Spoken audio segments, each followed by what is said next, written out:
Welcome to Planet Geo, the podcast where we talk about our amazing planet, how it works, and why it matters to you. Hey, Jesse Rymink. Hi, man. How the heck are you? We just got done doing one of my favorite things in the world, which is talking about science and philosophy with Dr. Mike Ackerson.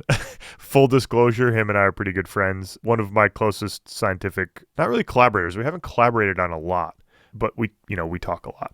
We overlapped at Carnegie. Really interesting. So I did not really know this. I didn't know how tight you guys were. Well, but that's truth be told, I don't remember meeting him before either. So. Yeah, it's true. Chris's memory banks are full. If anybody's interested, they're full. New information kicks out old information. Yeah, well, that's true. That does happen. I'm going to that's a whole different story. But I think that when he was with us, when we saw the reactors, Bowen's reactors, then everything else just blotted out. Like, I think I might have blacked out. Totally. I get it. I mean, the tour around Carnegie is it's so unbelievable with the history of science, history of our science. It's just unbelievable. So yeah, Mike, we go back a bit. I mean, he grew up near where we grew up, I don't know, 20 miles down the road or something like that, but we never knew each other.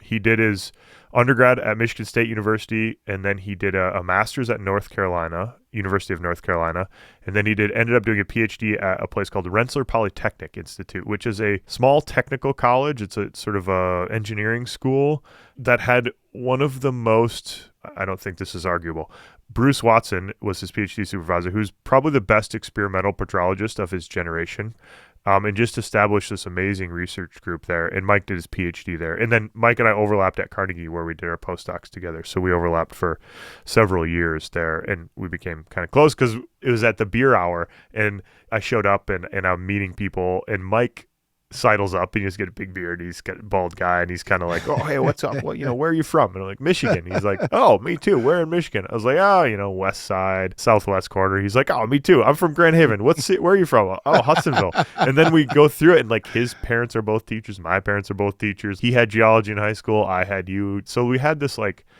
many shared experiences and kind of, scientific overlap. So anyway. Yeah, Jesse, this interview really, I think, hits all the bases. We talk about research. We get into the weeds on granites and Owens. And so it has, this is weedy for people that want that. Let me say this. We get literally as far into the weeds as you can. We talk about where the limit of knowledge about granites actually is. That's as far as you can go into the weeds, right? You can't go deeper than Exactly. That. But then we got philosophical. We talked pedagogy in terms of education, and we talked pedagogy with research. And we talked about, to me, one of the coolest aspects of this interview was really me kind of moderating you two in terms of the process of scientific discovery and the risks that are taken, and how science is it's not the end all be all. It's you two and everybody else is doing the best with what they have, and it's going to change. It's going to evolve. And this is something that is important for outsiders like me to understand and appreciate, and understanding that science is not black and white. It's a ton of gray, and it just evolves. It's an evolving system. Totally. And it's a beautiful system. I agree, Chris. And I think it's just so fundamentally important to have a society that gets that and has a pretty clear-eyed view of what science is and isn't, what is good about it, what the human aspects of the scientific endeavor are. And we talk a little bit about that. We're all human, and we have our emotions are involved, and we have to figure out how to deal with those. A lot about that. And I think it's really important to understand how this works and to be honest about it, because there are people who say, "Oh, all science is hypotheses, and therefore they're wrong. You can never prove Yeah. And then there's people who say theoretical. Yeah, exactly. And then there's people who say, "Oh, okay, it's theoretical. End of argument." So therefore, it's useless, right? Some people say it's all hypothesis, so therefore it's useless. And some people say it's science, therefore it's true. And neither of those is accurate. The answer, as in most things, is somewhere in the middle. And it's a really important thing. And I frankly love talking about that aspect too. So selfishly, it was fun for me in that aspect. But Mike is also a curator at the Smithsonian Museum, as he says, in charge of our nation's rock collection, which is one of the coolest job titles that we've ever, We've had some cool ones, and this is up there. This is up there. I mean, we interviewed the director of DARPA. That's a cool job. Yeah. But also, so is being in charge of the nation's rock collection. Or as Jackie Faherty says, unlocking the secrets of the universe. That's her job title. That's a pretty good one, so too. That's a pretty cool one, too. That's a cool Me, job I title. teach. Well, that's a cool job title, too. That's a very cool job title. I just think it's an interesting discussion. Mike's very thoughtful. He's very open and honest, and I think it's just it's a great interview. So, Chris, before we get to it, if you like Planet Geo, if you like this podcast, we just appreciate it if you kind of support us. There's 2 ways to support us. Go to our website. There's a support us link on our website. That's planetgeocast.com. You can click on that support us button and support us there. Actually, though, what we would like is if you go to the Camp Geo app. And on the Camp Geo app, we have tons of free content. Basically, audio, podcast style, conversational style stuff with images. We have almost the full physical geology book on there in Camp Geo form. Work in progress. It's a work in progress. We're still working on it. We also have the Geology of Yellowstone, Geology of Grand Canyon, and Earth's Climate, as well as some old podcast episodes that are organized sort of more thematically. So download the Camp Geo app. And more to come. And more to come. And more to come, exactly. And so download the Camp Geo app. Check that out. Let us know what you think about it. It's the first link in your show notes. You can send us an email, planetgeocast@gmail.com, if you have any questions. Mike Ackerson, let's get to it. Dr. Mike Ackerson. Hi, buddy. How you doing? Welcome. Good. How you guys doing? Doing great. It is so nice to meet you, by the way, Mike, before Hold we on, get Chris, going. you keep forgetting this. You keep We've forgetting met. this. You've met Mike What? before. At Carnegie. Yeah, we met at Carnegie. When you and I have no recollection of this. Like, are you serious? when we saw Norman Bowen's stump. When you and Jenny came and visited at Carnegie, Mike toured hold us. on a second. Norman Bowen's stump. Oh, Remember that's that? right. I'm sorry. Everything else was blotted out of because it started to glow like the Holy Grail. And so I'm sorry, Mike. Humans became insignificant.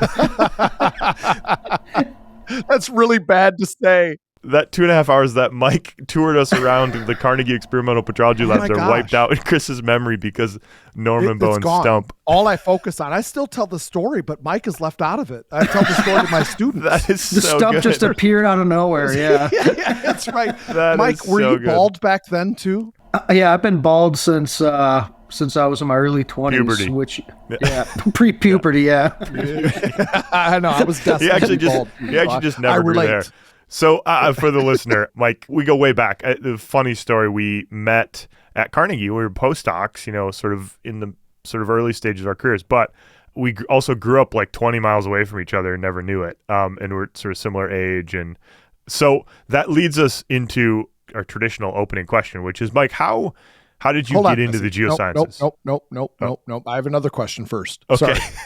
Mike, you went to Grand Haven, right? Is that correct? Grand Haven High School. Yeah, Okay. Grand Haven High School. I have to ask, you had earth science in high school then, right? Earth science yes, and I think absolutely. a geology course. Was Jason Hunter one of your teachers? I love Hunter. He's a great guy. He came in after I'd taken the geology courses, but both of my younger siblings had Jason Hunter. I went to a brewery with him a couple years ago when I was back in Grand Haven. So awesome guy. Yeah. All right, I've been waiting to ask this question. So okay. He was one of our great crew of Science Olympiad coaches as well. So awesome. Yeah. So I went to college with Jason. That's why I asked the question. And he's retired now. So he got out of the game. Yeah, he's out.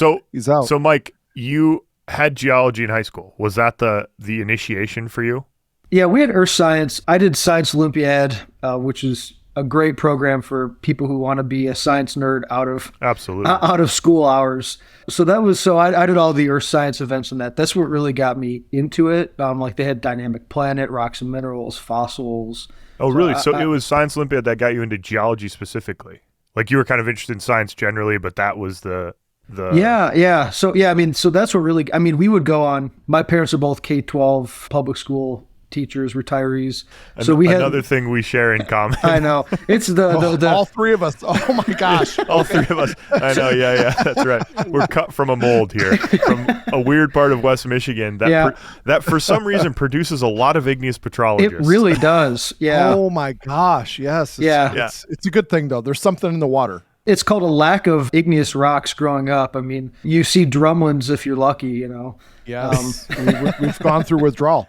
So Jesse, you tried to hijack my question. I'm the one that asked this question. You're right. So, all right, Mike, what got you, you may have already alluded to it, but I want specifics. What got you into geoscience? Because Jesse and I, we have our moments. We have our aha, like this is it. What did it for you? Yeah, I didn't really have, I would say, a single aha moment because, as we just were talking about, I was really interested in the earth sciences because of Scott Stanley, Jason Hunter, the other science teachers that I had growing up. When I got to college at Michigan State, I was a pre-med basically, and then I went through Orgo 1 and Orgo 2. Dark side. I know. Well, I was in the geology club, and so my freshman year, I walked into the geology club and I was automatically hooked. I mean, they're the fun, creative, relaxed people, and those are different than the kids you're taking biochem with in a lot of significant ways. and that is so true. No offense to the doctors out there, but not at all. But the geology, it's true. The sort of geology department is it's the artistic science, and it's reflected in sort of the social dynamics, I think. That's right. And there is a saying that there is no such thing as an unhappy geologist. That's right. I've never heard that, but I completely agree with that statement. But, for me, I mean, after I took Orgo 2, and I was like, wow, this is what it is, just all this kind of memorization stuff. And it took me kind of coming to I guess the aha moment for me was realizing that following your passions is more important than anything, and then that'll lead you in a good direction. And that was the aha moment for me. Why am I struggling to try to be engaged in biochem and orgo when I can just be a geologist? Right. And because when you do stuff you're passionate about, you work hard at it, and therefore you are good at it. And exactly.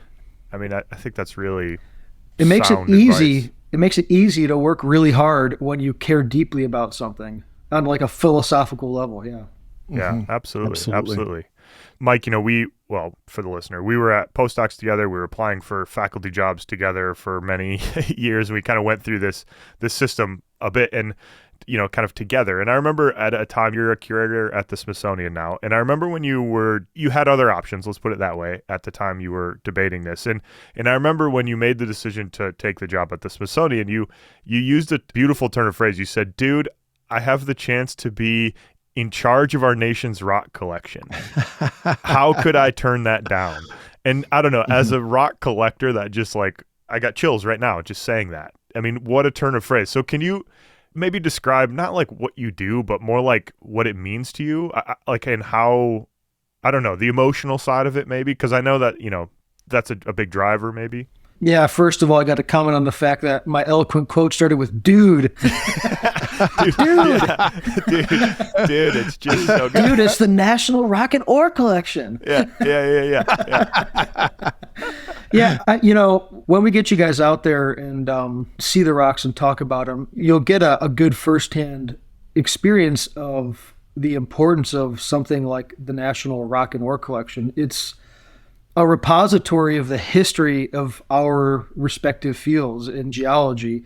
It's collections that are extremely hard to access or impossible to access in some cases. Some of the locations we have no longer exist. They've been mined out of existence. You mean locations to go to? The sample collection at the Smithsonian is accessible, but the locations are... Yeah. So it's not only a repository of the history of our field, it's also an active resource for colleagues across the globe. So, if you wanted to study the Mid-Atlantic Ridge, you can't just go to the Mid-Atlantic Ridge, but you can come to us and you can get samples from north of Iceland all the way to the very bottom of the Mid-Atlantic Ridge for free to use to do cutting edge research. So the ability of us to enable science now and in the future in perpetuity it's an incredible opportunity to be in charge of that stuff. So Mike, you allow research scientists to have a certain amount of samples to study this, to do research? Is that what I understand? Absolutely. Every single sample that we have in the Rock and Ore Collection is there for the purpose of research. You could do research on any sample that we have. So what's the bar? Where's the cutoff for this? Yeah. We can't necessarily evaluate if somebody's research is going to be amazing and spectacular. And quite frankly, that's not really the point of it. We evaluate whether the sample requirements that they have can be fulfilled with the samples we have. For example, some people will want to do some sort of rare isotope and they'll say, I need a kilogram of that rock. Well, if we only have 200 grams of it, it's not going to work. So the bar, I guess in that sense, the bar is pretty low. It's not my job to say whether I think research is valuable. It's my job to say, do we have the samples, given what they've told us, will they be able to do the research they want to with the samples? And then we provide them, we're not gatekeepers, we're custodians. Okay. Oh, that's interesting. Like that. That's a nice turn of phrase. Yeah. It feels weighty. That feels like a weight. I would imagine I would be stressed out by that. No, you wouldn't. No, you wouldn't. I would. It's fun, and it's not just me. There's 2 other curators. I'm one of 3 curators. We have an amazing collections manager and collections staff.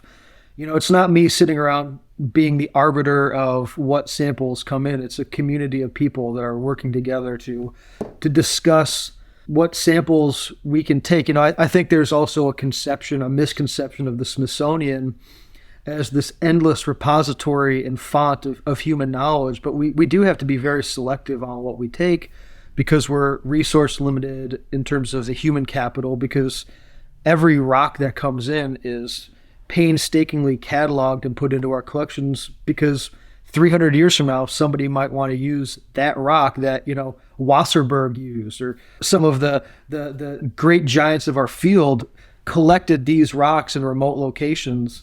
And so we have to be very selective on the samples that we take, just by virtue of a resource limiting. So, gotcha. Can we talk about that? How does that work with you taking rock samples on like a year-to-year basis? Do you take a lot every year? Are you growing the collection every single year? Oh, yeah. We grow the collection every year. We're in a constant state of accessioning rocks into the National Rock and Ore Collection. So we've got a backlog of samples that we've taken on from scientists that we're actively working through. One of my academic heroes is a Carnegie scientist named Joe Boyd, and he had just an absolutely massive collection of rocks from the Earth's mantle.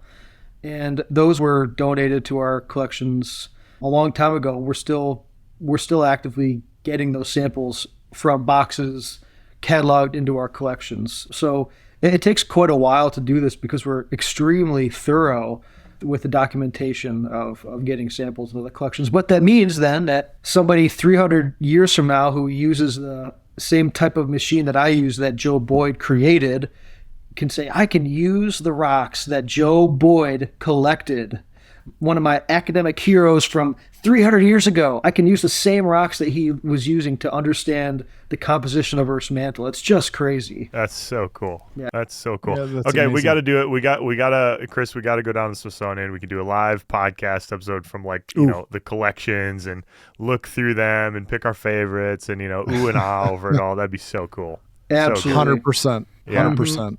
Good deal. So, Mike, we've been a slight shift here. Let's talk igneous petrology and science, and we're going to get into the weeds here. People who enjoy sediments, Mike, we've gotten some emails from people who want to hear more about sediments, and that's not really, Chris and I's passion. So we're gonna do yet more on igneous petrology here with Mike.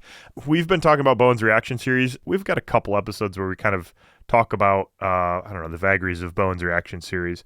I've seen you give a lot of talks, and you give a really good history of the field, going back to like Norman Bowen's time, the history of the field of igneous petrology. Could you give us a short rundown? What was going on when Bowen's reaction series was kind of established, or when Norman Bowen and Tuttle and all these people were kind of working on those fundamentals? What was the state of the debate, maybe, or the state of understanding, if that makes sense? I don't know. That's a long, rambling question, but... No, it makes total sense. I know. You're guilty of that on this podcast, from what I can understand. He is so guilty of that. Long-winded questions that. Well, if you thought that was a long-winded question, strap in, knuckle crack. Here comes an answer. Let's go. Yes, all right. I love it. You ready for the full history of igneous petrology with Mike Ackerson? 3.5 hours. Starting with Neptunism versus Plutonism. No, I'm just kidding. But well, no. I mean, yeah. Let's start. I don't know. Let's go back. I mean, so interesting. You want to go? The history of geology is intimately related to granites. I mentioned jokingly Neptunism versus Plutonism, but I think it's important to understand for all of us, those of us doing science, those of us who are just trying to learn about science and the scientific process, that our knowledge is never fixed, right? I mean, that to me is the most fundamental aspect of any scientific endeavor, is that the observations you are making at your point in time are the best observations that you can make and the best interpretations of that data. But you are not right. You are doing the best you can with what you have. So if we go back a couple hundred years, the argument du jour was Neptunism versus Plutonism. And the Neptunists believed that pretty much every rock that you see was a chemical precipitate of a global ocean. So the idea was there was a large ocean and the ocean receded. And as it receded, rocks precipitated. And you can kind of see that. The structure of the idea was that, okay, granites are the first rocks that precipitate out of this ocean, and then it goes stratigraphically up. But if you've been in the field, or if you look at geologic maps, that granites really are kind of the bottom of the stratigraphic unit of Earth. So that kind of makes a certain amount of observational sense. But then other people came along and said, well, that doesn't really work when, granites are intruding the rocks that you think are younger than them. So, that was kind of one of these big arguments that was happening a couple hundred years ago, which to modern geoscientists or casual listeners would say, that sounds crazy. But it was based it was based on serious scientists making observations. And then if you fast forward to the time of Norman Bowen, the arguments that were happening. What is that time? Can you put numbers on that real quick, just for people who aren't familiar with generally what are we talking about?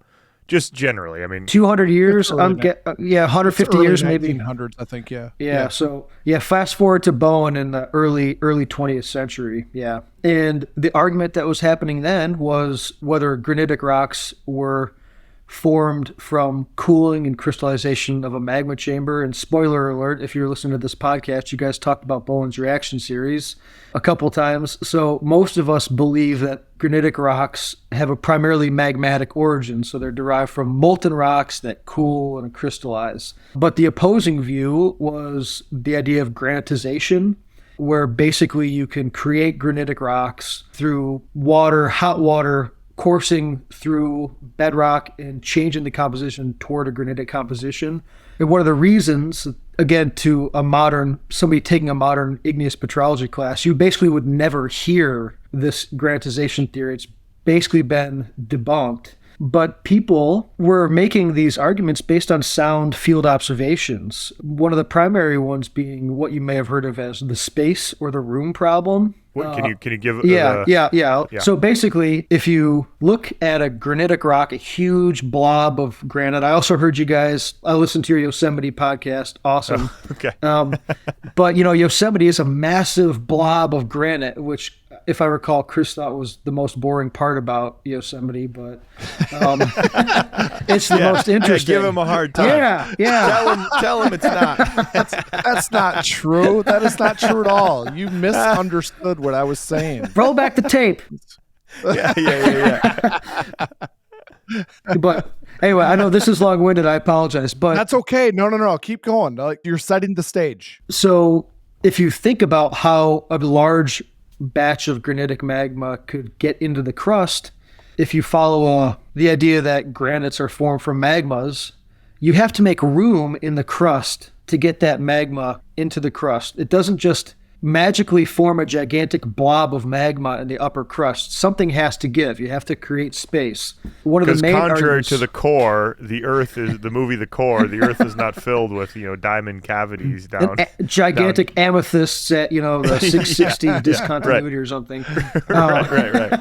But you have to make room for granites. So one school of thought was that you don't have to create room for granites. You could make them in place through fluid alteration of the bedrock. And so that was the scientific debate of the day when Bowen was doing his experiments and developing Bowen's reaction series. So that was a lot. Sorry. No, that's great. Good. But I want to take that to the next level then. So how is Bowen's then, with what you just said and the history that you laid out for us, how is Bowen's applicable today then? Oh, I mean, Bowen and the work of all of his colleagues is absolutely fundamental to the work we do today. And in what sense? Yeah. So a lot of the work that they did, Bowen's reaction series is the most famous thing that everybody learns in their Geology 101 class, which is good. It's an important way for people to kind of conceptualize how magmas can change and evolve in time and space. But a lot of the work they did was fundamental to how, if you get really in the weeds as an igneous petrologist, how we are able to interpret the compositions of rocks and minerals. So you talked in your podcast about Bowen's reaction series about the continuous reaction series or the discontinuous reaction series. Well, the continuous reaction series is, if you look at any slice in that series, if you look at the plagioclase feldspars, there's hundreds of experiments that went into developing diagrams that we use to this day to interpret how magmas form and evolve. I can't think off the top of my head of like, oh, wow, this is the one thing that Bowen did, because the work that Bowen and Tuttle and Yoder and all of my academic heroes from the early 20th century did, it's just fundamental. It's just the observations upon which most of what we do is built. It's kind of like, the Linnaean classification system for species. They laid the groundwork for us to do all the work we do. I can't think of a better way to say it than that at the moment. So can I interrupt real quick, Chris, and just go back, because I think the Bowen's reaction series and the experiments, this was an experimental petrology he was an experimentalist, and so he kind of answered the question, right, about granitization. Like he sort of answered that question for the community for the most part. Would that be sort of accurate?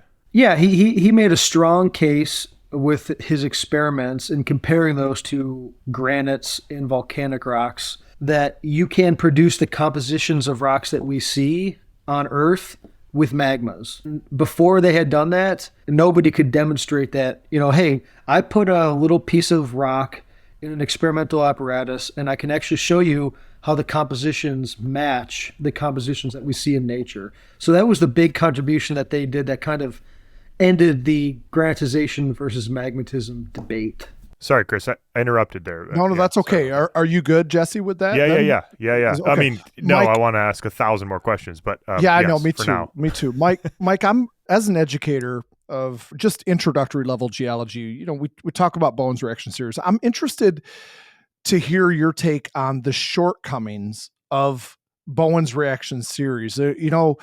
As you said, it's what everybody learns in an intro level geology class, but it doesn't work as you progress through in the way that you think it's going to work when you first learn about Bowen's reaction series. Does that make sense? Absolutely. I think if Bowen was around today and saw that his legacy is Bowen's reaction series, he'd probably be like, okay, interesting. Interesting you guys chose that one.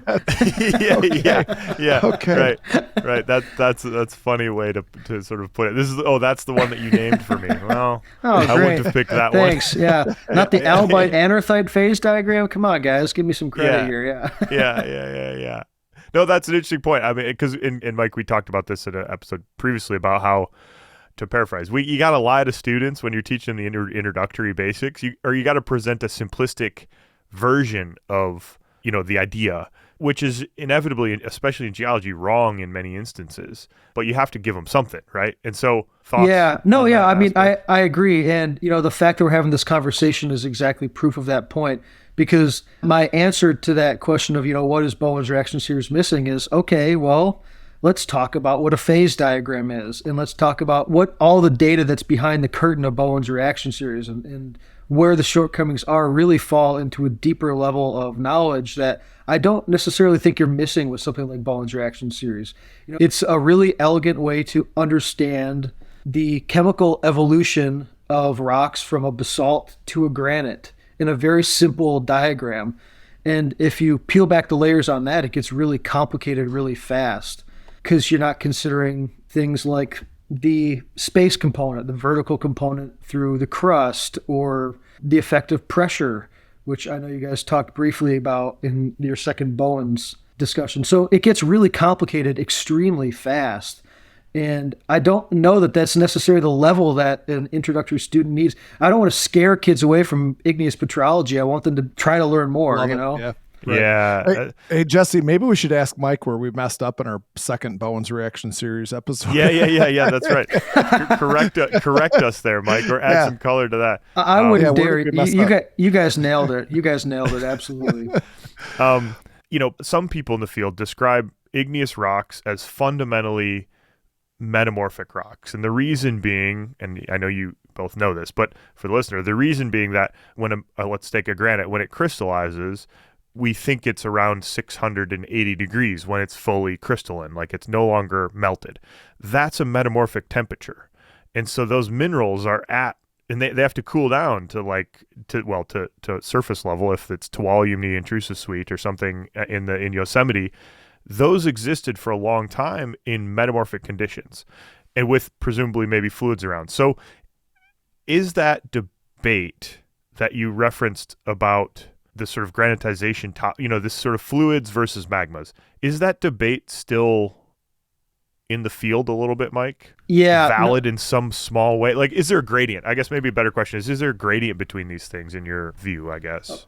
I would say that would be generous to the granitizers to say that might still be a part of the debate, because the explanation for that was that basically there's no magma. It's all waters moving through these rocks to create granites. So they necessarily kind of set up a binary argument that the sort of granitizers, there is no magma here, and we know, so it's not a spectrum between them necessarily. Yeah, exactly. But you do bring up discussions are often framed in terms of A or B. This is a real kind of a human thing. We want to say, good and evil, right and wrong. This or that. And really, I think all of us, when you're sitting in a conference or looking at data, everything mainly resides in the gray. That's where the actual science is. And so what we can say now that we couldn't say in the past, one of the relics of this binary approach to doing science is that it propagates ideas that people don't think through fully. So, Bowen's magmatic origin of granitic rocks, what that led directly to was people saying, oh, well, if you go to Yosemite and you look at the Tuolumne intrusive suite, that was a gigantic stewing pot of magma all at once. And so, the granitizers were thinking, well, you can't really do that. There's no space to just put a big blob of magma there. And that was kind of a consequence of that discussion in my head. Maybe others would disagree with me, but that to me seems like a very strong, there's a very strong lineage between magmatic origin and what is pretty much wrong is the idea of you have a huge vat of magma circling and stewing in the crust. What we know now is that the room problem can very easily be accommodated by small volumes of magma over long periods of time in the crust, where the crust is also helping to create space. So we have a much more nuanced idea now. Okay, really I think we need to explore that a little bit more. Yeah, I agree. So go, Chris. I was going to do the same thing. Yeah, Mike, I need you to paint a picture of what you just said, because I think that's a critical point. How is this space created for, this Tuolumne intrusive suite? I mean, it's massive, right? How does that happen? Can you go into that? Sure. So, and what is the evidence, I guess, Mike, as well? Like, can you add some color to the sort of evidence for it? One of the more conceptually simple ideas with the lines of evidence, if you put a huge vat of magma into the crust at once, we know the temperature that magma would be at, more or less, and we know how fast heat can dissipate away from that magma chamber. So you can come up with really good constraints on how long that could be hot in the crust. And it's on the order of maybe 1 million years or something like that. Before it sort of got cooled down by the country rock around it. Like exactly. It just didn't have the heat to stay molten. Is that correct? So okay. You can do pretty accurate thermal models and say, hey, I put a huge Tuolumne intrusive suite sized chunk of magma in the crust, and it cooled in a million and a half years or something, based on thermal modeling. But if you go and actually, you can do some high precision dating of those rocks, and this is Jesse's area of expertise with zircons. What we see in these rocks is that they actually crystallize over 9 to 10 million years. So 10 times longer crystallization history than would be expected if it was a huge vat of magma. So that helps us to kind of better understand that maybe this wasn't one gigantic vat of magma that came into the upper crust at once, but instead a series of sequentially injected smaller volumes of magma that were keeping the system active for 9-10 million years. Does that make sense? Okay. Yeah, it does. So what did that magma quote unquote chamber look like then? It wasn't just this idealized blob of magma. It was probably mostly solid most of the time, right? That's a hot topic. You've hit on a hot topic. Yeah. Nice. That was a nice segue. Chris wins the segue award here because I think that's a nice segue. Like I sort of want to ask, what don't we know about granites? Like you kind of framed what we do know and what the problems with sort of the magmatist kind of idea were and how that's kind of shifted a little bit. But what don't we know? Where's the debate? Where's the hot topic? Yeah, well, and you really kind of started this conversation about talking about people saying that granites might be metamorphic rocks because you put it in the crust and then it sits there at what's effectively very high grade metamorphic conditions for a long time, and they stew in their own juices.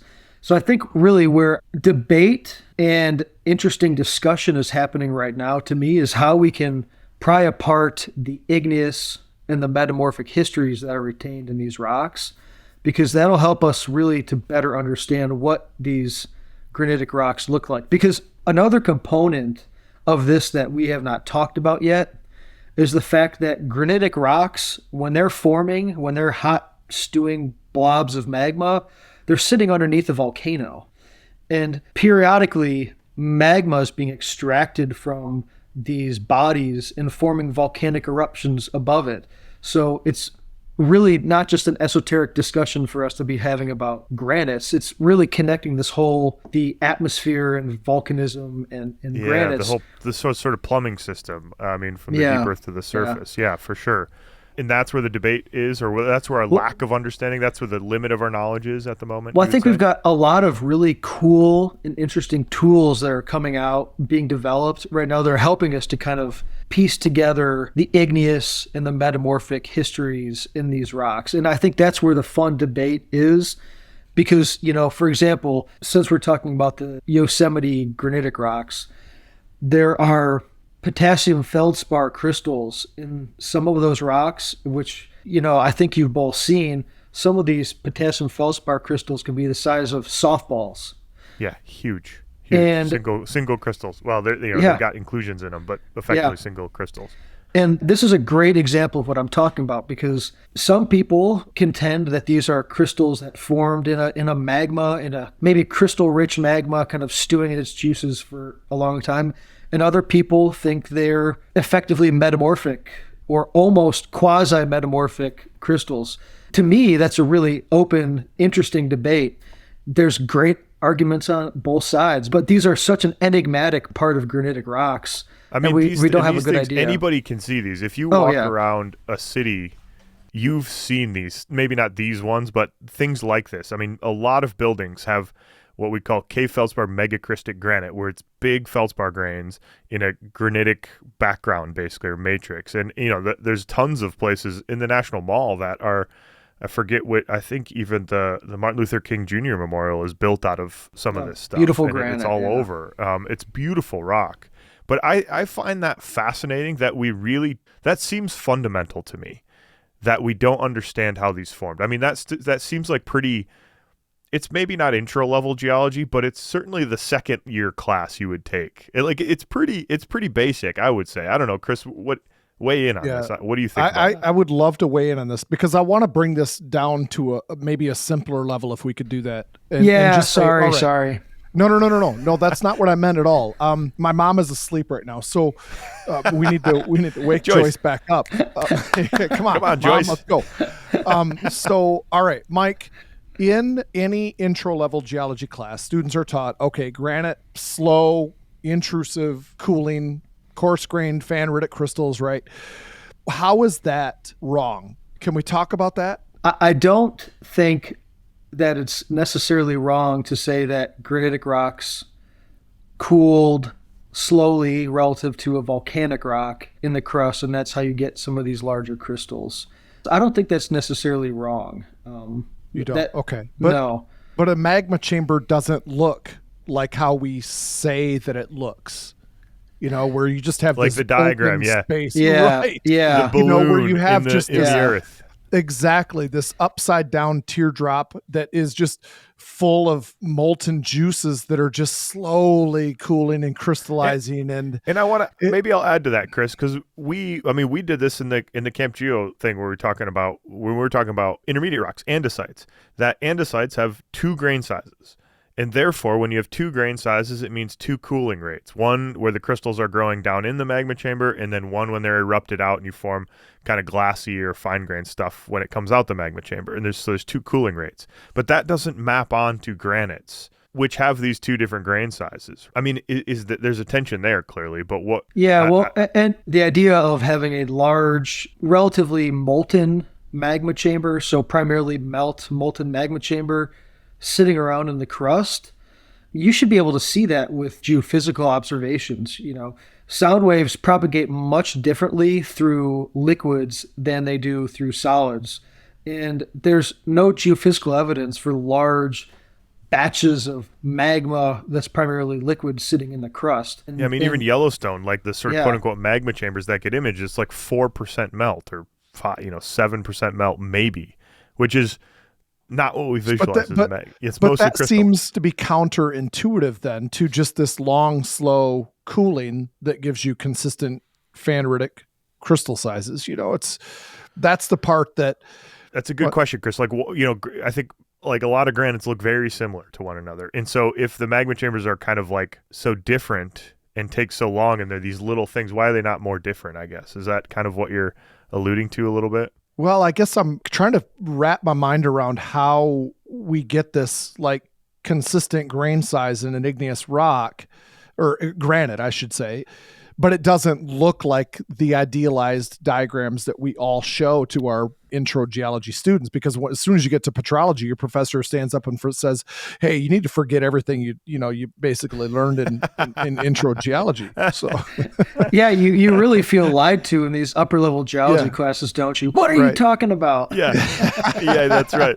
That's right. Yeah. But again, sorry to bring it back to the Tuolumne intrusive suite again here, but you've walked those rocks, Chris. If you've walked the rocks by Tenaya Lake in Tuolumne Meadows, they do not actually look that similar. If you just hiked for about a mile across the Tuolumne intrusive suite and you took the time to look at those rocks, they changed dramatically over the tens of meters to hundreds of meters length scale. That's, I think, a function of kind of these stewing magma, crystal-rich magmas sitting around and then being altered by near solid and liquid-rich problems. It's extremely complicated is the answer. So, again, like to bring it back to Bowen's reaction series, and you're not lying to your students to say that there's magma chambers in the crust. It's just the magmas that we are actually looking at are probably a little different than this conceptual model of a big stewing juices of liquid with a couple little crystals. But that model tracks much more easily in the mind with Bowen's reaction series. Right. Okay. And I think that's that's the visual, because I do this, Mike. I teach in a big lecture hall that has a little vent above it, like right in the center of the room. There's 200 students in it, and I always use that as the magma chamber. I say, okay, imagine this is the magma chamber. Crystals settle out in the bottom. The magma changes composition. If you take olivine, they settle. I'm trying to get them to understand how the magma changes when you remove some fraction of crystals from it, this fractional crystallization, and understand these basic processes. And I always feel bad because I know I'm lying to them. But it's just a good teaching visual that I stick with it. So, Jesse, that surprises me. I'm surprised that you don't want to do that. because you've always been really open to, we just don't have this all figured out yet. And you actually are much better with that kind of stuff than I am. I'm so much more black and white. But that's not the way geology works, and over the last 4 years in my evolution working with you is, I'm coming around. You've become a lot less stressed out about the uncertainty in geology. That's right. Yep. Yeah. But this is kind of a pedagogical discussion that we're having, though. This is drifted from being a scientific discussion to a pedagogical one which is great. I mean, we're all in the world of education. How do you help relate concepts to students on a first order basis that helps them to go deeper? I used to be really jaded about these magma chambers and stuff, and I'd be going around and I don't know what they're talking about. This is not what a magma chamber is. But, wow, what a way to be exclusive to people coming into a field. Oh, everything you learn is wrong, blah, blah, blah. I mean, it's helping them build a conceptual framework to help them go deeper. That's right. I do the same thing. I teach freshman level earth science, right? And when we talk about plate tectonics, I'll just basically, I'm lying to them when I say, when an oceanic plate subducts, it melts and it rises up and you get volcanism and so on. You create magma chambers. And then when they get to geology, I do have to say, well, okay, here's what you were taught as a freshman. Now that's not right, but it was good enough at the time.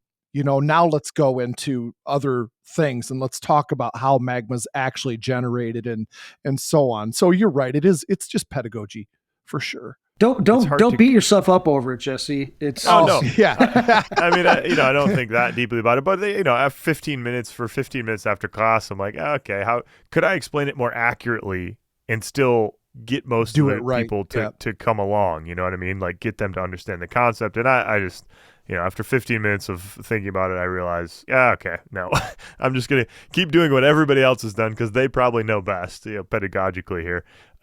So maybe we could bring it back to this sort of science, how science works a little bit, Mike. And because you published a really provocative paper actually about Tuolumne, about the Yosemite National Park rocks a while ago. And I have insider knowledge of this because this was while we were at Carnegie. But this was a really, I'll say, provocative because you presented some interesting data and interesting ideas, and a lot of people disagreed with them, and a lot of people found them really interesting and have followed them, like pursued them and pursued the hypotheses you kind of put forward. So could you give us, if you're willing, like the elevator pitch on that work? Because this is about granites and how they form, and we're kind of at the limit of knowledge about granites here in that discussion. Yeah, well, I need to start by saying it's your fault that paper got published the way it did, because I gave you a copy and you were like, you got to try to publish this in a bigger journal than you're trying to go for. This is really provocative stuff. And I was like, I don't want that kind of heat, Jesse. For the listener, the journals, different scientific journals have different like readership, and the short format ones like Nature or Science,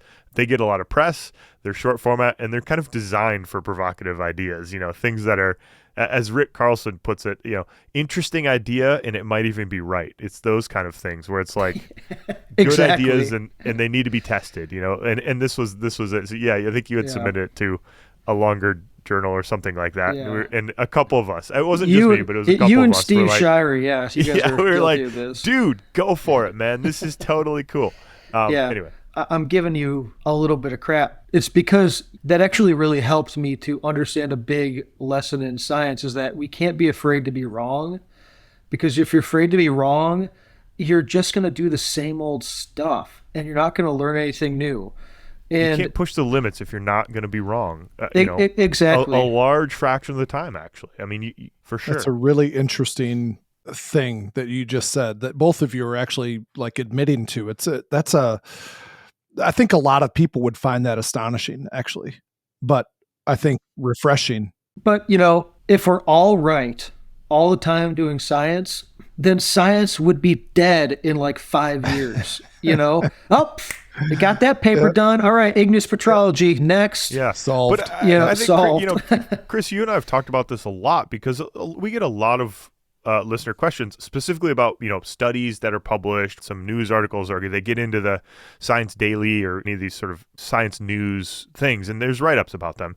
And I think it's fundamentally important to society that people understand how this scientific thing works, because there's two main tendencies. One is to say science is never right, so therefore it's all wrong, to take what we just said and say all science is wrong. But there's also the tendency to say, oh, it's science, therefore it's right. It was published and therefore it's right. And neither of those is a sound approach to sort of build a society on, I don't think. And so I don't know, I feel strongly that this discussion maybe that we could have, Mike, it's important, I think, to kind of understand how this works at the deeper level. Feel free to disagree with me on this, but it is something that I feel. It's certainly true for all science that it's incremental, and you can't grow in science unless you have discussions which could be wrong or right. Yeah, sorry. For me, there was a time in graduate school where a faculty member who actually was running the field school, a planetary scientist, published a lot of like quote unquote fancy papers, these short format provocative papers on Mars. And he said, oh yeah, I published one paper, and then the next year I realized I got more data and I realized I was wrong. And I published another paper that was diametrically opposed to what I said a year ago. And that's fine. And he was like, yeah, that's fine. I know more now than I did then. And we improved it. And that struck me as like, whoa, this is cool. I mean, it's important. Yeah, I loved that in some way. Well, and people have a deep trust in science. Some people have a real deep trust in science, which I'm grateful for. Medicine is a primary example of this, where you'll read one pop news article that says, oh, drinking red wine is good for your heart. And then you read the next one and it says, oh, drinking red wine is going to give you congestive heart failure. Yeah. And then, that's right. And then, so, people don't know where to go from there with the science. And the real nuance is that you're not giving a bunch of people red wine for 30 years to see if they die early. Science and scientific study is difficult, and with new data comes new interpretations. That's kind of what we did with that paper, yeah. I think about what you said at the top of the episode, Mike, that scientists, you go back in history 200, 300 years ago, they were doing good science, working with the knowledge that they had. And now we look at it, 300 years later, and we're like, really? That's what we thought back then. But yeah. But it's a powerful point. I mean, think about when plate tectonics first came back, in the 1960s, and the debates that happened. And now we look at it and say, really, why were they debating this? But they were doing the best at the time with what they had. And I think that's a powerful takeaway. And it makes me think about, what are we doing today educationally that people 50 years from now are going to look back on and say, whoa, that's crazy that they taught that they believed that. That's what they thought was going on. Yeah, how will our textbook, intro to geology textbook, be different in 50 years, right? I mean, it's a really interesting... I hope it'll be very different, but... Totally. Hope we learn a lot more. So, okay, Mike, back to the paper. Elevator pitch for the paper. What was the point? Hold on. One more on this topic of earth science textbooks. We haven't talked about this yet. I'm sure you guys have talked about this in the podcast before, but what I want earth science textbooks to be when we're retiring is the capstone class of science in high school. Because the more you know biology, the more you know chemistry, the more you know physics, the more of an accurate understanding of the geosciences you can have. Because we're not all just sitting around going, oh, that's a normal fault. That's a reverse fault. Let's go out in the field and do some law of superposition exercises. We're chemists, we're biologists, we're physicists, we're mathematicians. I love that idea, Mike. We've not had this discussion, but I love that before. Because hearkening back to your comment about granites and calculating the amount of heat that is in a granite body and how fast that dissipates out into the country rock, and therefore that's a physics problem, right? Those are geophysicists who do those calculations. I mean, or people who know those techniques and tools. And I like that. There we go. So that's what it should be. These Camp Geo things. Let's turn that into a capstone senior year geology class. AP Geology is the king of all the AP classes at that point. Yeah, exactly. Right? What all the pre-meds want to take, AP Geology. That's right. Absolutely. I love that idea. That's totally, yeah, for sure. Okay, so back to this provocative paper. I'm stalling. Yeah, well, I know, but I want to talk about it, and we could talk about the paper as well, but also I want to know from you. I want to talk about the story of how science works through this very personal example for you. Yeah, so we've talked about Bowen, so let's bring him back. If you start with a hot magma that's completely liquid, and you start cooling it, eventually it starts to crystallize. And as you continue to cool it, it continues to crystallize. And there is a point, as you continue to cool, where there's no melt left. It's all crystalline. And that temperature is what we call the solidus. And you alluded to this earlier, Jesse, this kind of 680 degrees number that all granitic rocks are crystalline at. And that's basically been a thick line in the sand for igneous petrology for... It's biblical. Close to 100 years, yeah. Yeah. Because we, trust and value the hard work that Bowen and others did. And it's really groundbreaking experimental work, but, they weren't doing that work with modern experimental apparatuses, electron microscopes, and all of the fancy tools that we have now. So we have the ability to look at these things differently. But anyway, so that line in the sand, that solidus line, is something that we all hold dear as the end point of igneous petrology. That's where igneous petrology ends and metamorphic petrology begins. And so we just looked at some of these quartz crystals in the granitic rocks. Let me just real quick, Mike, interrupt. We say that ends because if you think about Bowen's reaction series as this Y, down at the bottom, quartz, potassium feldspar, muscovite, those are the minerals that are the last to crystallize. And so, Mike, you're saying that 680 is the bottom of Bowen's reaction series. So quartz, K feldspar, muscovite, those are the last ones. So if you know that temperature, you kind of know where the bottom of Bowen's reaction series is. That's exactly right, yeah. The bottom of Bowen's reaction series. The bottom of that Y. So anyway, but if we have all these new tools that we've been developing with experiments and other various methods that we can actually apply to rocks to see if they actually crystallized at or above this temperature. So what we did in that paper was simply we applied a couple of interesting techniques, new techniques, and we applied it to the quartz crystals. And the observations we made were that the quartz looks to have crystallized below this canonical wet solid, the solidus temperature. And so that was this big splashy part of that paper, is that it looks like a lot of the quartz crystallizes below where we thought possible. But not just Can you throw like a number 5 degrees. at that?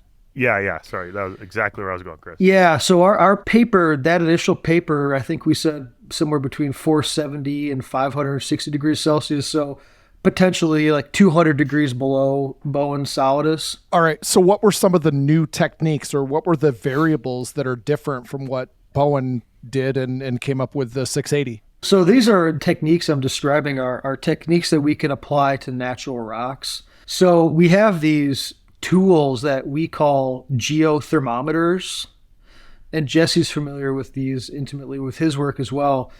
And as my PhD advisor cautioned me when I was working with him, he said, if you just call it a geothermometer, people are going to think you're sticking a thermometer on a rock and measuring its temperature. That's a classic Bruce. That's funny. Yeah. That's funny. Which is true, because you say that and your initial thought is, great, so you developed a way to put a probe in a magma chamber and measure the temperature. Right. Yeah, that's not really what we're doing. Basically, if you do experiments in controlled environments and conditions, we can look at chemical properties of minerals in these controlled environments and then apply that to nature. So the particular tool that we were using is called titanium in quartz geothermometry. So quartz, the little mineralogy lesson here, the subtext mineralogy lesson, quartz is SiO2. So it's one silicon and two oxygens in this repeating crystal structure that makes it a mineral. Titanium can actually swap for silicon in the quartz crystal lattice in really small quantities, 1 gram per million grams, 20 grams per million grams. So it's really small quantities of titanium. But if you increase the temperature that quartz crystallized at, you can actually put more titanium into the quartz crystal. So let's say I measured a quartz crystal and it had 50, the unit that we use is called parts per million, or micrograms per gram. If it had 50 parts per million titanium in the quartz, then I can actually come up with the temperature at which that quartz crystallized. So that's what we call a thermometer. Does that make sense? So it's not a probe, it's a chemical probe. So we can go to these rocks that crystallized millions of years ago and measure these titanium concentrations in quartz and get out a range of temperatures. So the quantity of titanium can be an index for you in terms of temperature ranges. Exactly. Okay. Yeah. And I think this kind of comes up with maybe not assumptions built in, but there's other variables in the equation, right? It's not just titanium equals temperature. There's other factors that play into... Is pressure a variable? That's a very important variable for this particular thermometer, yeah. So which also didn't play into Bowen's experiments, right? Yeah. Pressure was not a... Right. Yeah, and Bowen, we haven't really talked about experimental petrology yet. Maybe that's another episode, but another one. Yeah, when we come to the Smithsonian, we can tour the experimental lab and do that too. But experiments are extremely, extremely difficult. You're trying to replicate in a laboratory what nature has millions of years to do, and you've got a couple days, a couple of weeks. In some rare occasions, people do experiments for weeks or months. So the ability to try to replicate these magmatic systems in the laboratory is extremely, extremely difficult. And the fact that Bowen and Tuttle and Shirer and Yoder and all of my scientific heroes could do any of it with the tools they had back in the 1900s is absolutely insane to me. That's amazing. Jesse, I gotta ask, did you get your question answered, or is Mike still, stalling? No, I think that's a good elevator pitch. You looked at minerals and found temperatures that were below what we would expect, or found calculated temperatures that were below what you'd expect. I mean, not a small amount, but a bunch. Shockingly off, yeah. Right, okay, right, for sure. But I think Chris, hold on, Chris. Could I ask you a question, Chris? What do you think of that? What aspect? What are you talking about? Mike's. Okay. Yeah. The paper, what do you think of that point? Like if you read a news article about that or something and you're like, wait, interesting, not important, not, what's your gut? Well, okay. I had two thoughts. I had a ton of thoughts actually, but two that stand out. One is... I could see the hamster fell off the wheel. He was sprinting so fast in there. Yeah, I know it happens. But what Mike said about the experiment, how difficult it is, I also have to say that it has to be exciting at the same time. There's no blueprint for what you're doing. There's no plan. You have to make your plan. You have to design what you're doing. Jesse, we talked about this with mass spectrometry. You have to fix the instruments that you buy for $1 million. You got to, redesign them and retool them to make them work. And so I thought about that. That was one thing. It's got to be very difficult, but also from the outside looking in, I'm very excited about that and that process. That's got to be really satisfying for you two to do that. So I had that thought. The other thing is you talk about, Mike, you started off with in Bowen's reactors, how you have this vat and you basically melt the whole thing and you let it cool off. Well, there's the flaw, right? Because that's not the way that magma chambers are. I guess, I don't know, my mind went there too, that as you're thinking about this, I have no problem with the line being redrawn is what I'm saying. Does that make sense? Like, I know that was a long, rambly answer, but no, totally. That was a very Jesse style answer. But mine was a long-winded answer. That was very concise. Joyce just perked back up. Yeah. Well, Joyce perks up anytime her son is talking. And that's right. Yeah, that's a good mom. Good mom. Fast forwards until Chris is talking again.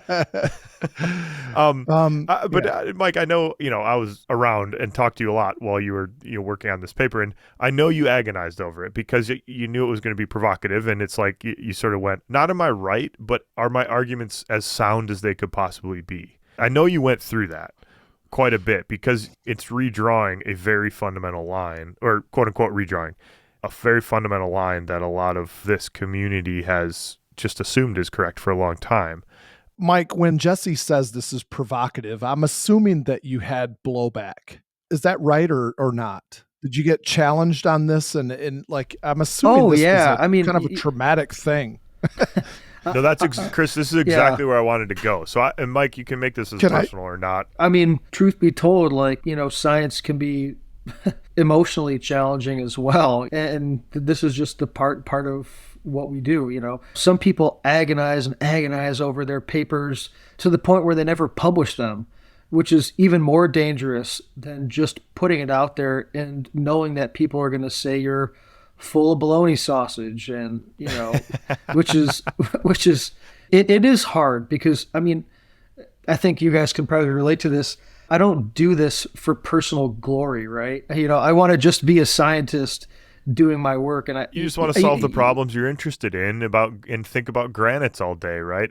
But I think it's an important, again, back to the sort of the way science works, I think it's an important thing to note that we are all humans. We're not good at extracting the human experience out of the publication process and how feelings about how your work is viewed and all those complicated things. I mean, I always tell my graduate students, because when I was a graduate student, even a postdoc and even today, you have an emotional attachment to your papers. And so if you get critiques about them, it's hard. And I tell my students to try and separate their work from them.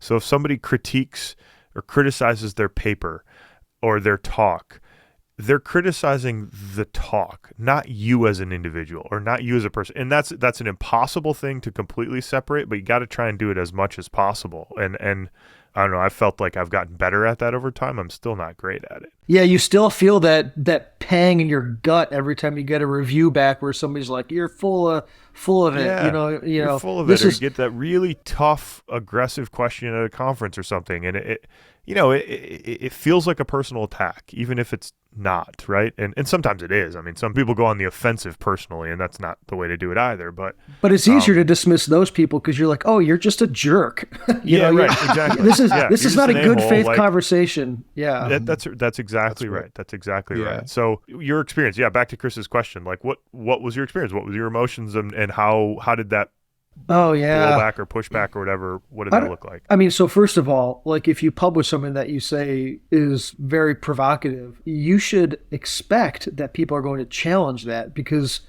how crazy would it be if we lived in a scientific world where I published one paper with one observation and everybody was like, nailed it, done. That is totally right. We're just redrawing that line. We've been drawing it here for 50 years or 100 years. We're just going to move it over here because Mike said so. That would be insane. That's an interesting point, that the hard part about doing your science is also the absolute necessity of science, the whole vetting process. Exactly. So this paper, for example, I don't think those numbers are necessarily correct anymore. We've got some more nuanced techniques. I think the temperatures that I'm getting, if I redo that data with new observations, the temperatures go up a bit. They're not 470 degrees. I think it's higher than that, but they're still lower than that 680 degrees Celsius by quite a bit. So like even for myself, I'm re-seeing my own data, like you were talking about earlier, Jesse, with your professor. But I mean, it's super stressful, especially when you're early career and you feel like every single thing that you do is going to be looked at by a committee of people who are deciding whether they're going to take you into their faculty or not. It really, gosh, I mean, I would be lying if I didn't say I would like wake up with like cold sweats at 3 a.m. every once in a while for like the year leading up to and after that paper came out, because it means a lot to you. Yeah, and and you kind of you put so much time and heart and soul into it in a way, and like you said, you're afraid of being wrong. I mean, I must say I've been impressed being on the other side of the table, like hiring professors and hiring young professors and stuff. I've been impressed about the discussions regarding this. We're not afraid to hire people who are wrong.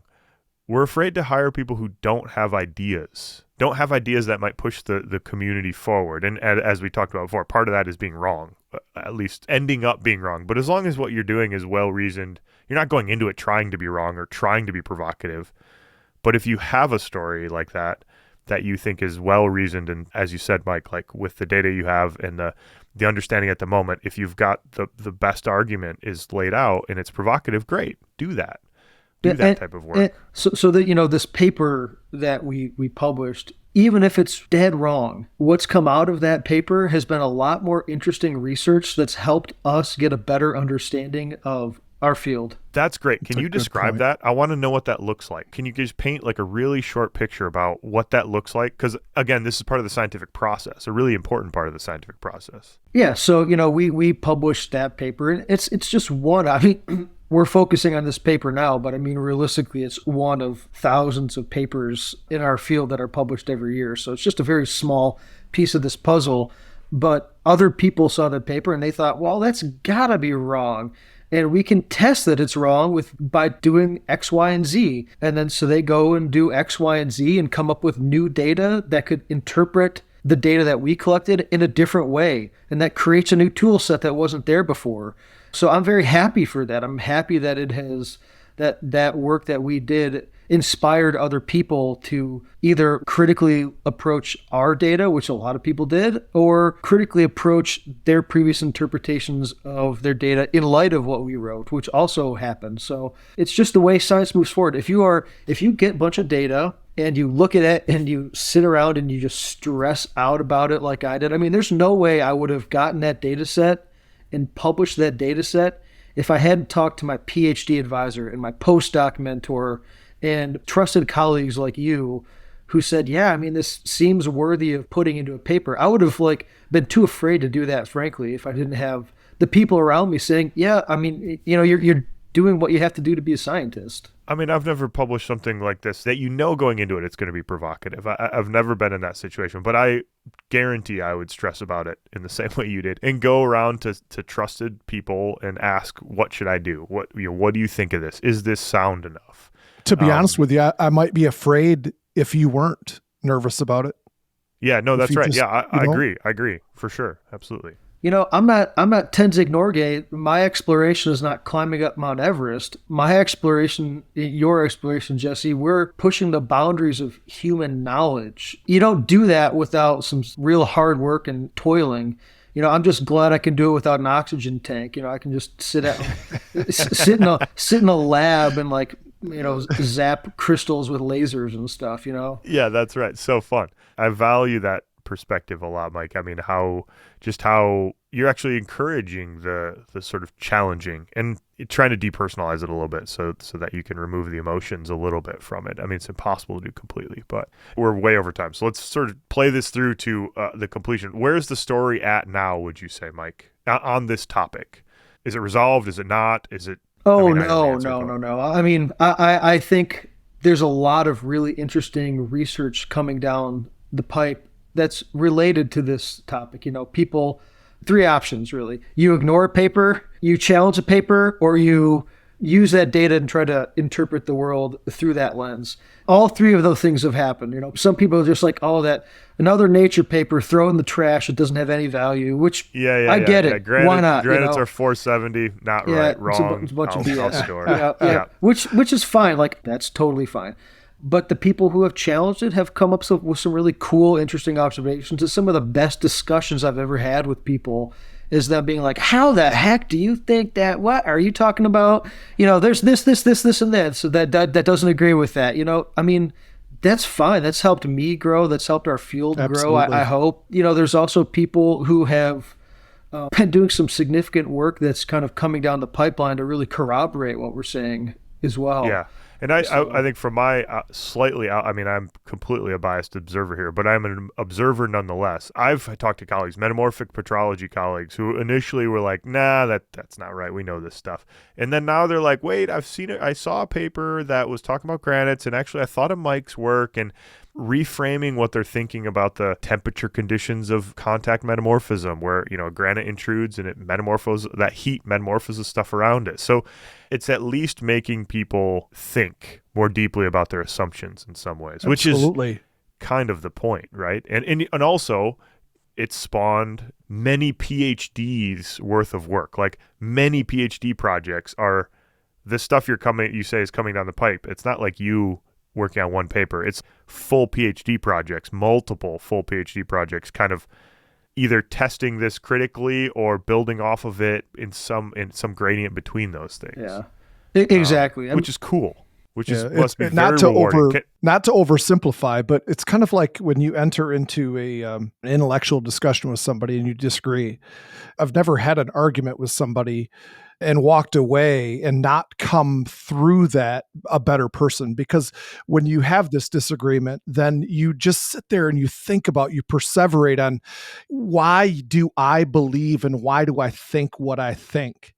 It makes you a better person for that. And it's kind of, again, not to oversimplify what you two do, but it's very similar to that, I think. It's very similar to that, Chris. Somebody who challenges you, in an emotionally honest and sort of I wouldn't say friendly, but like respectful manner, let's say, or something along those lines. It makes you rethink when you're somebody challenges you politically, or absolutely something in your belief system. And I do the same thing, Chris. I always walk away and play it back in my head many times I'll end up being like, they made a really good point there. I need to think about that more, because what I responded with is probably not right or not correct or not, well thought out. So, and that's the way science should work. That's a good analogy. I like that. What you've brought up is the fact that we've been kind of talking about this whole time, which is that science is human. Humans doing science until AI replaces us all. Science is currently human. You know, that's right. That's right. The people doing the science are humans. They have thoughts, feelings, emotions, egos, all of it. And if you come at it from the wrong perspective, it's not helpful. Mike, I think I focus on this one paper because it is such an interesting idea. It's made me rethink a lot when I'm going around the field and look at old granites and think, okay, when I'm walking across it, mapping them, I would say, I think of it in the intro-level Pluton perspective. Like, this was a big batch of magma that sat there and cooled. And this has made me rethink that initial knee-jerk reaction when you're walking across in the field, that like, oh, there's a big K feldspar crystal. That might have a really complicated history, and actually we don't know what the history of that thing is. To me, it's reframed how I do even the basic stuff of walking across a granite rock. And I think if anybody goes to Yosemite or walks across a granite in their lives, this would be valuable to think about. Yeah, well, hey, my takeaway from that is Jesse's been around me long enough, and he still doesn't think I'm absolutely full of crap, which I'll take as a win. Yeah, unlike everybody else in your life, right? Exactly. I think you've had more of an influence on Jesse, which I've gotten to see through this whole interview here today. I think maybe you've had a bigger influence on him than you might realize. Oh, no. Mike has had a mass. 100% reciprocated. I'll say it, Mike. I have a ton of respect for you. There's nothing better. We talked about this. You guys came up and visited us before the holidays, but there's nothing better than sitting around with a drink or several and talking science with Mike Ackerson. So we'll do this, reciprocated, 100% reciprocated. We'll have to sit around and talk geology, the three of us, over a drink or more. I'd love to. It's just the most fun thing in the world. And we often get in these philosophical sort of ranges because I don't know, I find it very fun and very spiritually rewarding. And learn a lot. That's right. Yeah, that's right. It's spiritually rewarding. That's exactly right. Exactly right. Well, Mike, Jesse, I think we're at that time, right? Yeah, we're massively over time, so go for it. Yeah, we are. Chris. Sorry, Mike. Get us out of here. No, there's plenty of fat to trim, so you guys will still make it under time. Don't worry about it. So we need to ask our traditional question, Mike, and it's one of our favorites. Can you please tell us what your favorite day or experience has been as a geoscientist? I'm sure you get a lot of people saying, "Oh, there's no one thing," like, this is which is true for all of us, right? Like the glory of what we do is that you have so many experiences that are all, But I've listened to your podcast enough to know that this is coming down the pipe here. I was thinking about this, and so when I was an undergrad at Michigan State, I had just an amazing opportunity to go in the field as a field assistant for Professor Brian Hampton, who's now at, I think, New Mexico State, and we went up to south of Denali, and we got helicopter dropped into this little cirque where we spent 3 weeks just camping and hiking and dodging grizzly bears. I felt like Jack London out there. It was great. Oh man! But we were in this little cirque. It's these rounded, tall valleys. When you're kind of in this valley, you are in the rocks that you can see around you, and it's really cool. But in certain ways, you're like, well, Denali is just like a couple kilometers that way, but we never see it. In the clouds, we had a couple of days where we were stuck in our tents because it was so cloudy. There was so much fog that if we walked out of our tents, we could have gotten lost, Wildfires. It was just so fun. We're just grinding it. And Jesse knows about the tundra too. When you're laden down with 100 pounds of rocks trying to climb uphill in tundra, it is just brutal. It's so hard. It's just this squishy junk, and it's like going up Sleeping Bear Dunes with 100 pounds of rocks on your back. It's so hard. So we were out there for a long time, and one day eventually the weather broke for us, and we took this hike up a tall slope and up onto the top of this cirque, and there was Denali. It was just towering over us. It's this massive granite that, the pictures don't do justice. You know what it's like to feel a sense of scale that is so far beyond your ability to comprehend it. That was what that was for me. That was the moment, more so than driving from the southeast to the Tetons and seeing them just explode in front of you. Yeah.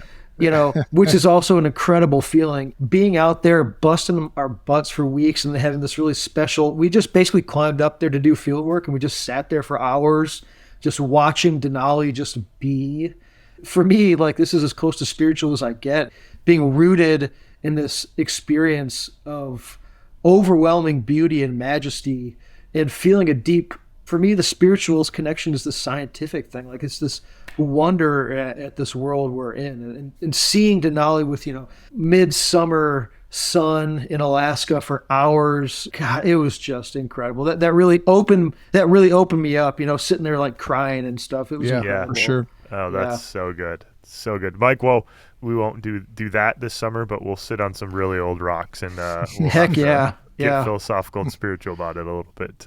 Absolutely. We're going up to Acosta this summer, Chris, for a little bit. So they're both all right. Nice. Yeah, that's awesome. Yeah. So that's a good day. And I think, you brought up the Tetons, but there's a lot of experiences that you just got to like plug into that feeling, or that, think about the geology and visualize the mountains, the sediments folding, or whatever it is that's going on. I think that's a pretty accessible experience. You don't have to be in front of Denali to get hints of that experience in this field and with this geological understanding. Yeah, just opening yourself up to experiencing the unknown in a real deep, profound way, Totally. Mm-hmm. Yeah. So cool. Absolutely. That's a good one. Well, Mike, I'm totally biased, but this has been one of the more fun interviews, obviously. We'll have it again. We'll go to the Smithsonian. We'll go to as Chris and I calls it the Smithsonian. We'll come to the Smithsonian and we'll visit, and we'll go, look at the collections, and we'll maybe record a podcast. Jesse, we'll look at the whole 9 yards, won't we? The whole 9 yards, the Smithsonian and the whole 9 yards up there in the Smithsonian. That'll be apologize good. for the Mike. inside jokes. No, that's great. I hope it wasn't you that says it that way, Chris. No, it was not me. It was a character, but it wasn't me. It was Joyce. So, Thanks, Mike. We really appreciate it. Sorry for going long, but this is awesome. Yeah. Thanks, Mike. Thanks for the opportunity, guys. Nice to meet you again, Mike. And thank you so much for you. Yeah, we still left Bowen's log hanging. Now people are like, what the heck is Bowen's log? Well, you're just going to have to tune in for the next time when we talk about Bowen's log. That's right. Exactly. Right. Oh, awesome. All right. Thanks, Mike. Yep. Thanks. All right, guys. Hey, that's a wrap. Thanks for listening. Like we said at the outset, you can support us in two ways. Go to our website, planetgeocast.com, and click on the Support Us link there.